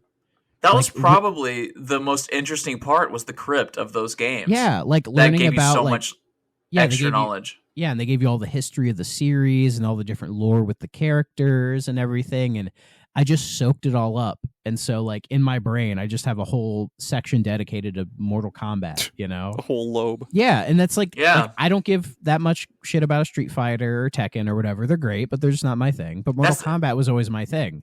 That's so interesting that you brought that up, because I never considered that. And like, I was like, why? Because I played Tekken, I played Street Fighter, I played Soulcalibur, and it's like, why do I love Mortal Kombat so much? And I think it's because Mortal Kombat had the crypt and all of that extra content I got to dig into. It has more interesting lore, I think. Yeah, definitely. I think so as well. Yeah, the story and the characters just mesmerize me for some reason. It's like how some people get with certain games where they know all the characters and the little quirks. For some reason, for me, that's Mortal Kombat. Like, I could tell you everything about Cyrax right fucking here. But dude, me too, I'm not going to do it, but I could, We got to make a Mortal Kombat fucking podcast while you're playing through the new games. God damn it. I need to fucking talk about Mortal Kombat 10 and 11 and how good they are. Yeah, and 1 is so good too. Oh god! Because I'm still soaking in MK9. Like, I thought it was okay. The story just felt like it was. They're like, oh, we kind of have to nostalgia bait, but like we want to do something kind of. It felt like it's setting up the other games. It is absolutely a nostalgia bait, but at the same time, it is. It's really fun. Kind of like it's like a what if scenario, but they're making it canon. Yeah, but also it's like there are some very silly things that happen. Like it's all a straight line canon, which is really weird. Yeah. Like none of the games feel out of place for some reason, but that makes I almost fucking spoiled something. I had to it's all good. Regurgitate that. But yeah, I love those games to death. Like Deception, I have it on the GameCube back here. Love that. I had the GameCube version because you could play as Shao Kahn and Goro. Oh yes, which was cool. Fucking awesome. Yes, dude, and that was another reason why I put Deadly Alliance on the PS2 is because I had Deception on I played Deception on the GameCube because my friend had it, and that was where I was primarily playing it. Oh yeah, and I love Deadly Alliance, but like I remember in the arcade mode, I couldn't get past what's his name? It's like the cave troll Moloch. I could never get past him. Yes, dude, he's a fucking piece of garbage. That's why you couldn't get past him. Yeah, they fucking the way that they made him play. Fuck him, dude. Terrible. And then you get to play him as in Armageddon, and he's garbage. And it's like, what the fuck? Yeah. Armageddon is such a mixed bag. Like I like it, but you can tell concept. they were. Yeah, like I hate the creative fatality. Like it was garbage. It was neat, but when you learn that they did this because they didn't want to make at least one or two fatalities for every character, It's like, oh man, that's kind of lame. Yeah, And it then feels the it feels lame, but it's also like there's like is that the most characters in a single fighting game? I don't think so. Because Smash Ultimate probably takes the cake. Smash Ultimate has like 80 That's some really characters. interesting. I don't It's even fucking know. ridiculous. But it's also like Smash Ultimate does Smash. Yeah, no, Smash Ultimate has the ultimate Smash abilities, right? There's extra moves. Yeah, the final Smash. But Smash Ultimate is a newer game. I don't know. Let me look at this. Well, and Smash Ultimate has Sakurai, who's a fucking perfectionist weirdo. So of course he would do all that shit. Let's see. Number 1, Smash Ultimate with 86 characters. Oh wait, but then they also mention a fucking Naruto game that has 120 characters. That sounds right too. Jesus fucking Christ. crazy. Yeah, Armageddon has 64. Wow, it's that little? Yeah. No, that sounds about right. That's a lot. I mean, yeah. it is I mean, that is a and lot, it- but I meant like in comparison to Smash having 80. Yeah. But I like how with Armageddon it plays into the story that there's like too many fighters and it's like causing the realms to just shatter in their core, which I think is hilarious. I think that's another thing too, is that it's Mortal Kombat is so edgy, but also so stupid, and that like people have a hard time like squaring with both of those things at the same time. When they see edgy, they want more like realistic. But it's like it's still Mortal a Kombat video is game at the end so of the day. insane compared to almost every other fighting game. Maybe not Soulcalibur, because that campaign, like those stories are very insane as well. Oh yeah. Like it's a lot of time travel and stuff. But like, oh man, I would just love to hear your fucking like in 2023 hearing your thought process of Mortal Kombat. Mortal Kombat 10. Holy shit, that sounds so good. Oh yeah. It's on the list. Whose turn even is it now? Is it Thrak? That was me. I brought up Mortal Kombat. Okay. All right. Me next. Let's see. We should do an exclusive. We haven't done any first party games really. So, but I'm gonna do one. My favorite Sony franchise, Sly Cooper. Ooh, Specifically nice. Sly 2. That's my favorite of the bunch. But I fucking love the Sly Cooper games. I've been a fan of them for a very, very long time. And as I've said before in various Discords, the only thing that would get me to buy a PS5 right now is if they announce Sly Cooper 5. It's never going to happen. So, I'll buy a PS5 in like 29 or some shit and then play it then. But yeah, fucking, dude, the Sly Cooper game, specifically Sly 2, like, that was a game that it hooked me on the art style. That weird kind of like cartoony art style. Yeah. And then I actually got to play the game, and the game was even better. So I don't know how much people know about Sly Cooper because it's kind of forgotten these days. But it was a trilogy of games on the PS2, and then it got a fourth on the PS3. That's whatever. But where you play as this character named Sly Cooper, who is a raccoon, and he comes from a family of Thievius raccoons, a Thievius raccoonus. And so the first game is you're trying to get the book back of his family history. But then the second game is him and his pals Bentley, a turtle, and Murray, a pink hippo, are just going around the world doing heists, because that's what they do. They do heists, they do jobs, whatever. But, and it's like kind of stealthy-ish, but it's more just like a fun action-adventure game that has like some open-world hubs that you go do missions in. And with Sly 2, you can play as all three of them. And Sly, Bentley, and Murray all have slightly different play styles, and there are times where they kind of combine them together, where it's like, That's cool. Sly and Murray go do this mission, and then Bentley and Murray do this mission, and each hub has its own set of missions where you're setting up the heist and then you're performing the heist, kind of like GTA 5 but better. So, and it ends with like the big heist where you're swapping between all three characters, and it's a lot of fucking fun. It is. That does sound really fucking cool. It's fantastic. Like.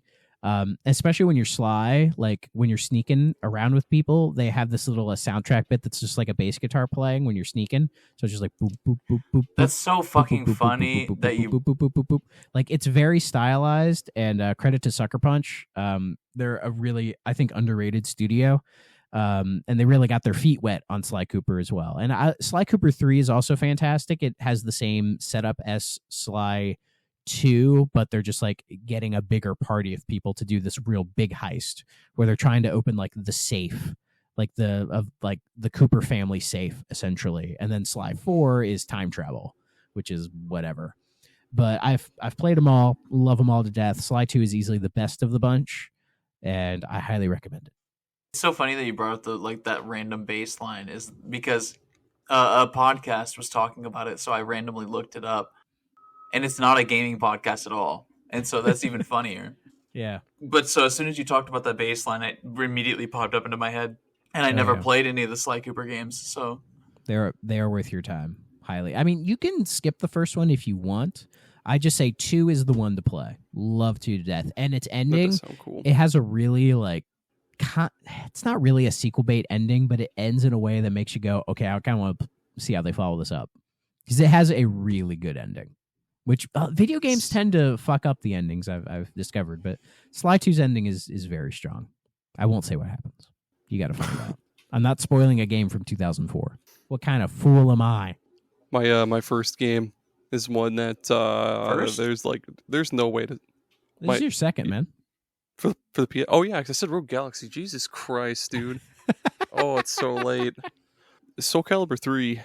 God damn it. I played the fucking absolute shit out of Soulcalibur 3. It's good, but I just, the whole... Mostly the RTS mode. It don't got no Tekken character in it. No tanking, no fucking Henhachi Mishima or whatever the fuck. It's weird that Soulcalibur 3 has probably the best single-player content of any of the games in the series. Yeah. What? Which is weird. Yeah. Let me think. Twos was kind of cool. Like I liked the you can find those little joke weapons. And I hated like the dumb like, oh, if you hit the walls, you take 200% more damage, or like this fucking lizard man will like he'll fucking steal your money and then push you off a fucking bridge, but you still gotta find a way to win. Or I'm making that up. Didn't 5 have that neat like Mario Party board? I don't remember. Did it? It may have. 5, because 5 was the one with Ezio, and I remember because I remember I played that like twice and was just like kind of on it. I don't know why. It didn't feel as good as 4 did to me. Yeah, I was kind of over Soul Calibur at that point too. But I remember playing the single player and being like, "Well, this is the coolest part." Yeah, and then a while ago, I'm like, "Oh, they did make Soul Calibur 6," and I bought it, and it's fine. Yeah, because Soul Calibur 4, the one with the Star Wars characters, that just had like a tower. And that was fucking annoying. Oh yeah. The 4 was great. 3 was the first one that let you create a character. Yes. And I made so many fucking dumb characters. They had all sorts of like you could like you could base their fighting style off of like already existing characters, but they also had like other create a character only fighting styles that were pretty fucking cool as well too. Like there was one that was just like hand-to-hand combat, but you shot lightning or something, I forget. There's a lot of really cool shit that Soulcalibur 3 did, and I remember that was another one of the games I bought a PS2 for, because it was only on PS2, and I played the fuck out of Soulcalibur 2 on the GameCube. Mm-hmm. Then Soulcalibur 3 fucking back in the day rocks, but 4 is still no, it's tough to say. 2's probably my favorite. 2's probably the best one. Yeah, 2 and 4 are my favorites. I love the character creation. It's funny you mentioned the character creation, because Mortal Kombat Armageddon had to create a character. What I remember, it wasn't that good. No, it wasn't. It was, but it was cute. But Armageddon's like kart racer, phenomenal. That was cool. Love that shit. Bring it back. That was cool. Fuck In yes, fact, and Ed Boon keeps Ed Boon is such a fucking troll, because on Twitter he'll tease shit like that, where he's like, "Should we bring back Combat Kart?" And everyone's like, "Yes." And then everyone's always like, no matter what the fucking minigame is, everyone's like, "Yeah." The puzzle combat. Yes. Dude, puzzle combat chess was combat. so fucking cool. Dude, chess combat was the shit. Dude, Love chess that combat was shit. great, dude, because if you fucking sucked, then you just beat their ass in fucking Mortal Kombat, the game you're already playing. Oh yeah, it was great. What's your last one, Nave? What fucking system were you talking about? PS2. Oh man, I have like fucking 11 in this category. I guess I'll go with, what were we talking about? Guitar Hero, Mortal Kombat. Mm-hmm. What's the least like those other two? Monopoly. I'm sure there's a Monopoly game on there. Yeah, it probably is. Let's go with Grand Theft Auto 3. Fuck it. All right. Everybody knows it. It's not Everybody the one I would loves have it. picked. I would have picked Vice City. Well, I liked Vice City more, but Grand Theft Auto 3 was this kind of phenomenon for me as a child, where I was like, "Oh my god, that you can just walk around, you can just do things, whatever you wanted, do anything." It felt like the world was your oyster. It was the beginning of the end, and you could fuck it. And also, that was San Andreas. Also, Grand Theft Auto Vice City didn't have any hills. It was a flat plain. Yep. So really? Fuck it. Yes. Yes. It was literally God, why do I keep saying Mortal Kombat? Grand Theft Auto Vice City was a literal flat plane, and the only elevation that made you go up was bridges, going to like different spots. That's fucking bullshit. But Vice City has the aesthetics.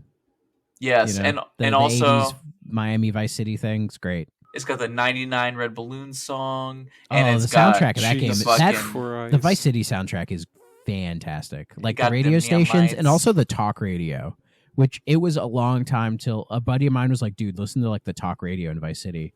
So once I booted it up and just like parked a car somewhere and just listened to the talk radio for like an hour, it was amazing. And banged a whore. That's the fucking thing is that like, because obviously as a kid you don't give a fuck about talk radio. Who the fuck? No, but it like, is hilarious. I bought the trilogy whenever it was like first released because people were showing all the awful fucking glitches and bugs and shit, and I was like, oh boy, I gotta fucking support that because I love seeing that shit. And so I absolutely love seeing glitches and horrible games, and so I really need to play through each of those fucking games as an adult and like listen to the things, because one of the most this is an offshoot. I mean, everyone knows Grand Theft Auto 3, so who fucking cares? But so whenever I first played Grand Theft Auto 4, I didn't give a fuck about it. And this was when I was in high school.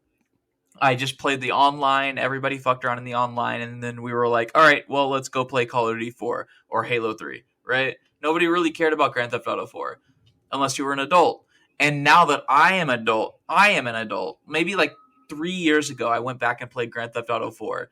And it is one of the fucking funniest, most thought-provoking like campaigns that I've ever played in my life. It is so insane. It is. It really is. And it's incredible how fucking awesome the story and the character, almost every character is so insanely detailed, and like the way that like the situations that you find yourself in Grand Theft Auto 4 are so incredible. And the Lost in the Dam, not so great, but the Ballad of Gay Tony is just right up there in just incredible, impeccable storytelling, man. Everybody's got to play it. It's still like a top 5 DLC of all time. Gay Tony. Man. It is so good. And I love, like, Nico is probably like one of my favorite protagonists in gaming ever. Yeah. Like, he's just such an interesting character. Like, way more interesting than any of the characters in 3, in my opinion, or in 5, in my opinion. Because, like, 5 is good, but I feel like I've just so burnt out on 5, it makes me appreciate 4 more, you know? Oh, yeah, from that perspective, for sure. I would probably I think it would be like Franklin, Nico, and then... Yeah, interchangeably. Yeah, the other two. Like Trevor is great, but he's not like a protagonist, or he's not like he's that side character that you enjoy. But having him as like a main character feels kind of weird. And then you have and then Michael is just kind of bland. Like he feels like a weird mixture of GTA 3 and Vice City's like protagonist, but he's just not interesting enough. I think the primary thing about the three characters is that Franklin is the new fresh blood, and he is like the primary character of the game. Yeah, I think CJ. That Trevor is the person that forces the plot to move. He's literally the driving force of the plot. Yeah. And I think Michael is the nostalgia factor of the old Grand Theft Auto games that are being dragged along the way. Like, this is the old type of game design character that's being pulled along with the new character, Franklin, who he's, like, trying to interweave his life into. And then Trevor, the insane person that's, like obviously this is the direction that gaming has been going in this insane direction. That's why I think that I appreciate Grand Theft Auto 5 a lot more than like I feel like most people do, even though I do agree that Grand Theft Auto 4 is better than Grand Theft Auto 5. I love this weird dynamic between those three characters. I think it's a very unique perspective. I think it just is, for me, it's that like 5 has been this like just zeitgeist thing for like 10 years. And it's like I've been ready to move on, because I went to the midnight launch of 5. My friend got it for his 360. We installed it. It was a whole thing. Great game. I love 5. I've beaten it. It is a fantastic game, but it's just I'm ready for 6. I've been ready for 6 for years now. Absolutely. And from what I'm hearing of the leaks of 6, hopefully it's really good, because instead of 3, they're going to do 2 characters, which I think is better. But again, whenever Rockstar decides to let us know, when they finally show us the GTA 6 trailer, it'll blow up. It'll be a big thing. We'll all talk about it then. Yeah, so. Absolute trust in those guys. Do you want me to do my last one? Is it your turn? Yes. I believe so. Okay. That wasn't my turn. I'm sorry. Go for it, dude. No, you're good. All right, my last PS2 game. This one, we'll see if this strikes a chord with you guys, but I'm going to cheat a little bit because it's 2 games, but I feel they're worth talking about together. And that is the Star Wars Battlefront games. Ooh, those are good ones. My fucking childhood, man. I cannot tell you, like, Star Wars Battlefront 2 might be the most played PS2 game of all time for me. I like literal like years of me just like coming home, turning on my PS2 and just playing Battlefront 2. Like, I didn't do the online. I just did all the single player stuff. Nice. And just fucking and I've played it recently too, and it still holds up. And what's cool is the PC versions of 1 and 2. Well, I know 1. I'm not sure about 2. Like the old ones, the servers are online, so you can play with people online right now, and it's a lot of fucking fun. And they're both backwards compatible on Xbox as well. But yeah, those games really struck a fucking nerve with me as a kid, because that was when the prequels were coming out regularly, and I was watching them. And as a kid, I liked them. I still kind of like the prequel. They're fine. But but Battlefront was just kind of just what I wanted. Just a game where it's like, oh, I'm a soldier in like a war. You know, you're just shooting people. It's very simple, but you throw the Star Wars aesthetics on it, and it's like, oh, I can be a droid and like shoot a rocket launcher. Droideka. Yeah, I could be a droideka, or I could be a Wookiee, and like bowcaster, like stormtroopers from like, you know, up top and like Bespin or whatever. Fuck yeah, dude. They're both fantastic. 2 is much. There's a lot more in there because they have the space battle stuff, and the Galactic Conquest isn't just like a menu. It's like you're actually traveling around the galaxy, and you have to like buy the upgrades for your army. So it's like you just start with like, say, like 1 clone trooper, but you can get the specialty ones when you get more credits, and the second one allowed you to play as the heroes. In fact, my favorite mode in Battlefront 2 was if you went to, I think it was instant action, and you went to the Mos Eisley map, you could have a mode where you played as like all the heroes and villains. So you could just have like Jedis just like slashing each other. And it was so much fucking fun. And they played like all the weird, silly Star Wars music while you were doing it. And I just want the Cantina song. Oh yeah, repeat all the time. They did the Cantina stuff. They would do the Ewok song at the end of Jedi. The weird like Jabba's palace song in Jedi. You know, when the guys were dancing before like the girl gets dropped into the Sarlacc pit. You know, so. But yeah, I love the Battlefront games still to this day. I remember buying Battlefront 2 at the old GameStop that we had around here, and I had never been so excited to like pop a game into my PS2, and it lived up to the hype. And I do not care for the new ones at all. I think I've maybe played a demo for the first. Yeah, the first. They're just Battlefield. Battlefront. They're just Battlefield, which is fine, but it doesn't have the same feeling for me as like the original ones. Same mouth feel, I guess. But it's also like I'm a bit of a simp for Pandemic Studios, which we'll find out about a little bit later. R.I.P. Yeah, there's definitely a lot different. And it's not the last time I'll talk about Pandemic Studios in this. My last one is which just interject. If any studio were ever to die because of their name before COVID, yeah. Probably be those guys. Good fucking Pandemic. Those guys died so that. Never mind. I was trying to figure out. Like, I was like, is there another like semi-close studio? There used to be this one studio. No, this is unrelated. There was one studio that used to be. They were one name, and then they changed to A2M, which they didn't know at the time, but that was like an acronym for ass to mouth. It actually stood for like.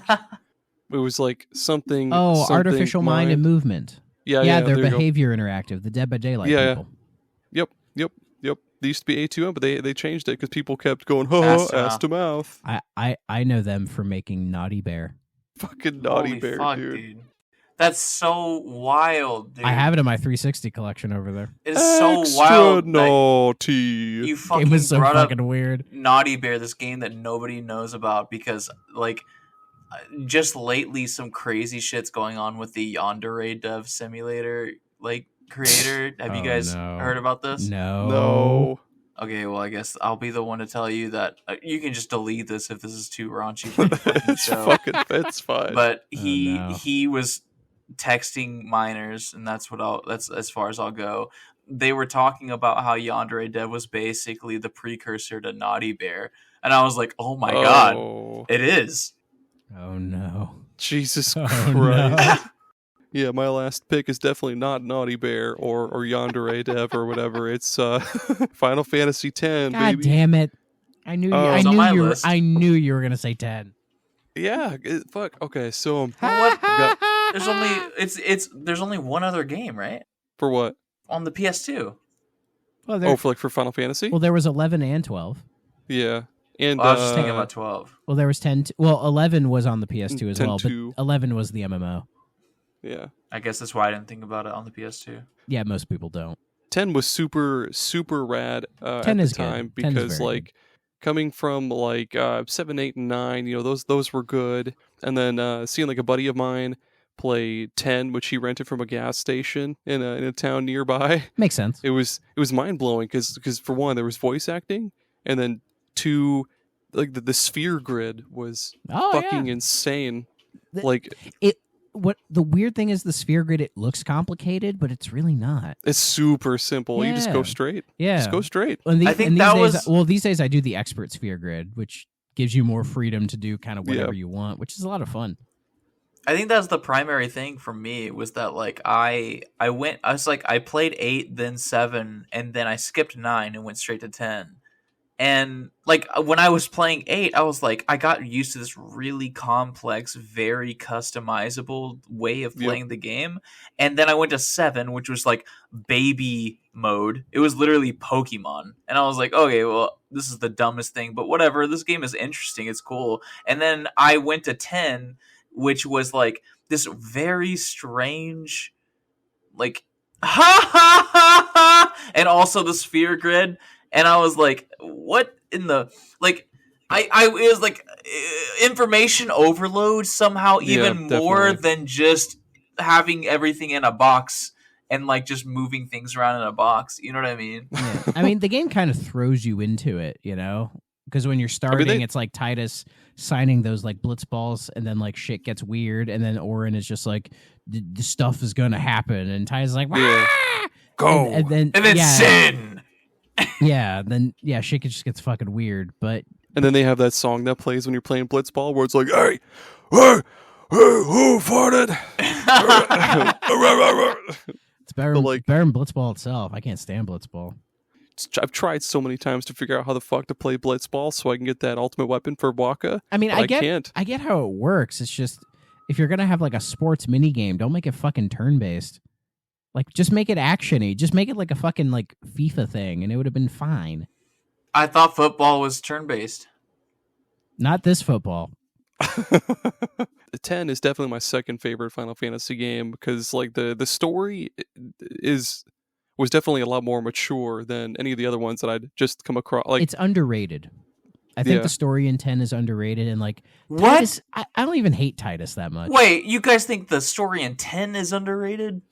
Well, because people tend to shit on 10 a lot because of Titus. Yeah, he's a bit annoying, but he's a whiny bitch at the beginning. But the thing is, I don't hate him. Like, I totally understand his character. Like, if you were in his situation, you would be like, "What the fuck is going on? This shit is weird." Because the whole time he's like, "What is going on?" And nobody's explaining anything to him, and he's getting upset because nobody's fucking telling him shit. Like, you would be in his position as well. He's like, "What's going on?" And nobody's telling him. Hey there, everybody. Aaron here. Unfortunately, due to some fucking weird circumstances, we weren't able to record the last half of this episode where we where we talk about the GameCube and the Xbox and all that. But I guess a semi-truck hit a power pylon or power pole, I guess, down the street from my house. So my power kept like flipping on and off very quickly every maybe like 30 or 40 minutes, and that was causing a lot of problems. And we eventually just decided, hey, fuck it, we'll record the second half another time. So I guess tune in next week for part 2 of this episode. To be continued. Next week on Super Pod Saga, Aaron and Nave and Thrak, we talk about the GameCube and the Xbox, and maybe we'll defeat Frieza and we'll punch a motherfucker in the head and his head explodes, and sure you can. And I guess I don't know what the fuck I'm trying to do with this, but next week we'll talk about same guys, me, Thrak, Nave. We'll all talk about the GameCube and the Xbox, and of course our memories with the consoles and our 3 favorite games for each one. But yeah, thank you for listening. We hope you had a great time. I'll include Nave and Thrak's podcast info in the episode description. But I hope you guys, you wonderful listeners, have a great rest of your day or night, depending on when you're listening to this. Have a good day. Thank you for listening. Goodbye.